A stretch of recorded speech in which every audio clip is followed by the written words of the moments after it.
कधीपासून होती ही बिमारी? हिला 2-3 वर्ष होऊन डॉक्टर साहेब, पण कुठंच क्लिअर नाही झालं. पाठीला भरपूर आहे ना? पाठीला लय भरपूर होतं तर मला हात बिलत न झालं, पण हाताला काय असं चेक सवान झालं गेलं. एकच महिना झाला ना? हा 1 महिना झाला फक्त. एवढ्या गोळ्या संपल्या, पायाच्या बरोबर एवढ्याच गोळ्या संपल्या नसते. हे पाकच झालं. कमी झालं नाही बी? कमी म्हणजे लय गेला 3रा हिस्सा पडा. बरं हे बघू. हे बघ, हे लगे बिलकुल चेक झाला. आता नुसते नॉर्मल राहिलं. बाकी डोक्यात कानामध्ये कुठं काय? बाकी डोक्यामध्ये बी आहे, पण मग फरक पडला त्याला. ओके. हे लयच भयान एकच होतं. महिना झाला ना, अजून पडता पडता फरक आणि हे पूर्ण कसं पडून होतं, हे तुम्ही पाहिलं होतं नाही हो किती भयान होते. खूप मोठाले होते चट्टे.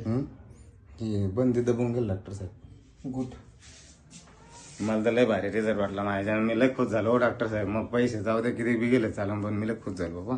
है ना? त्याच्यामुळे किती अडचणी व्हायच्या ना तुम्हाला? अडचणी नाही. मी मग आपल्या परिवारामध्ये तुम्हाला सांगितलं, मी लगे बाजूला राहते डायरेक्ट. मग आपला परिवार तर मला म्हणजे तुम्ही बाजूला कोण नाही नको बाई.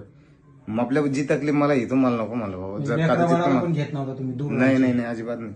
मग आपली मुलगी 11व्या वर्गात आहे डॉक्टर साहेब, मुलगा 8व्या वर्गात आहे. मी अजिबात त्या जवळ अजिबात जाता नाही. पूर्ण कोर्स करा, हे कायमस्वरूपी बिमारी नीट होईल, परत कधीच येणार नाही. असं आहे का?